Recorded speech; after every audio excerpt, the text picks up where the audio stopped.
gun. So you get a straw purchaser to do it for you. But let me tell you how they do it. Oftentimes they reach out to a perhaps intellectually unsophisticated or a coerced individual and have them march in and do it for them under Maryland's current practices and policies. It's unacceptable. We had an individual who was mentally handicapped that was used by this type of system, where they had him go in and buy multiple weapons that were later recovered in the streets of Baltimore used in crimes of violence. I strongly support the instruction component of the bill. He supports Holder, too. You in a 30-minute video, we can do better. Maryland can do better than that. And I think that's critical in this bill. I don't think a straw purchaser is going to sit through a 4-hour training program. And frankly, our range and certified gun instructors, they're going to weed people out that they know are there for straw purchasing. It's evident. You can tell.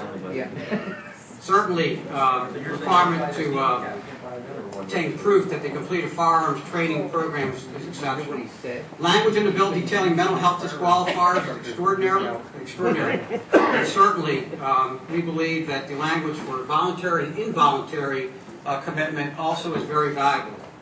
The language proposing a person under protection of a court-appointed guardian, very critical.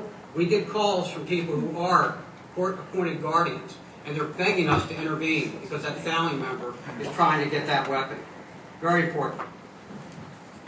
For the sake of time, I'm going to skip, but we support the requirement that the new Maryland residents also have to register their firearms as well. We support language in the bill that requires 16 hours of training for the concealed carry. Very important. Our officers have to go through weeks of training to carry a weapon. Law enforcement strongly believes that these changes will make Marylanders safer. And you know, no matter what the final outcome is from this very spirited debate, if you can lawfully purchase and possess a firearm, and I think we all would agree to this, let's secure those weapons. Let's secure them, particularly if we have children in our homes or those suffering from mental and emotional health issues. Let's secure those weapons. And thank you for listening to me.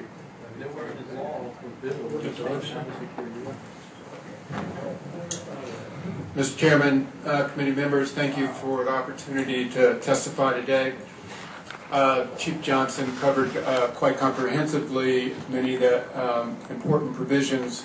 I'm going to focus my testimony on the licensing component and the data that supports that. I've conducted 2 separate studies that looked at the effects across a number of states, comparing different firearm sales regulations and their association with the diversion of guns to criminals. In one study, we had data from 53 cities across the country and I believe 27 different states. The policy that was independently and strongly associated with lower levels of diversions of guns to criminals, these are, in this study, focused on the intra-state, so it was not going across state borders, that the policy of permit to purchase licensing with fingerprinting had a very strong and significant association, lowering diversion of guns to criminals approximately 50%. Separate study that we conducted recently using data across all 50 states, focusing on cross-state diversion of guns to criminals. These are situations in which a gun is sold in one state, recovered from a criminal in another state. In that study, we looked at a number of state laws controlling for a number of factors. We again found very strong association with permit to purchase licensing with fingerprint requirements, lowering diversion of guns to criminals across state lines by 55%. In this study, we also noted some very striking changes over time in the state of Missouri.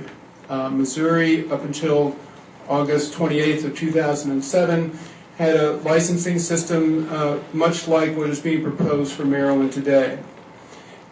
Missouri decided to repeal that law, and we examined a change in Missouri as a result of that repealing of that law. what we found was really quite striking. Immediately coincident with the repeal of that law, the diversion of guns to criminals shortly after a retail sale, which is precisely the type of straw purchase that Chief Johnson just described to you, those doubled immediately. We also, immediately coincident with the repeal of this provision, we saw a sharp increase in the percentage of guns coming from Missouri's own gun dealers. Beforehand, they had a very significant share of their guns coming across state borders. Frankly, this is a sign that it is harder for criminals to obtain guns when they have to go across state borders. Most importantly, though, and impressively, was that while the diversion of guns to criminals were increasing following the repeal of this law, gun homicide rates in Missouri increased by 25%. Over the same time period, national rates of gun violence, gun homicides, dropped by 10%. And if you just look at the states in the region surrounding Missouri, setting Missouri aside, you also saw the decrease in gun homicide rates of 5%, while Missouri's was increasing 25%. These changes in Missouri were unique and highly statistically significant. To give a little bit of interpretation of this and why this is important, straw purchasing is one of the most important channels of guns getting into the illicit market, based upon a study done by the Bureau of Alcohol, Tobacco, and Firearms of their gun trafficking investigations.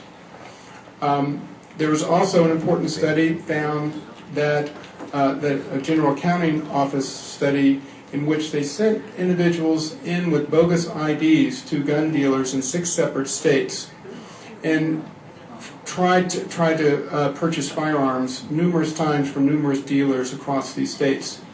There was not a single instance in which a gun dealer or employee identified that bogus identification and denied the purchase. Fingerprinting will give Maryland assurance that that kind of thing will not happen and guns won't go into the hands of criminals. Dr. Sherstein?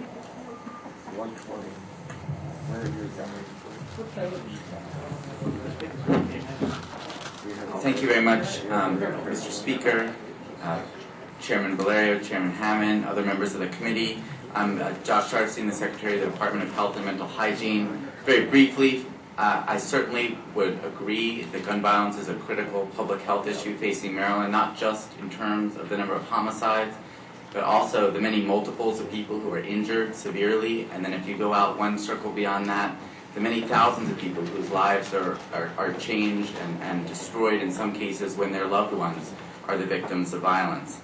I also just want to say that we have tremendous respect for Dr. Webster and his institute at Hopkins. He's considered one of the leading researchers in this field, and his research, particularly individuals with mental illness, are not violent.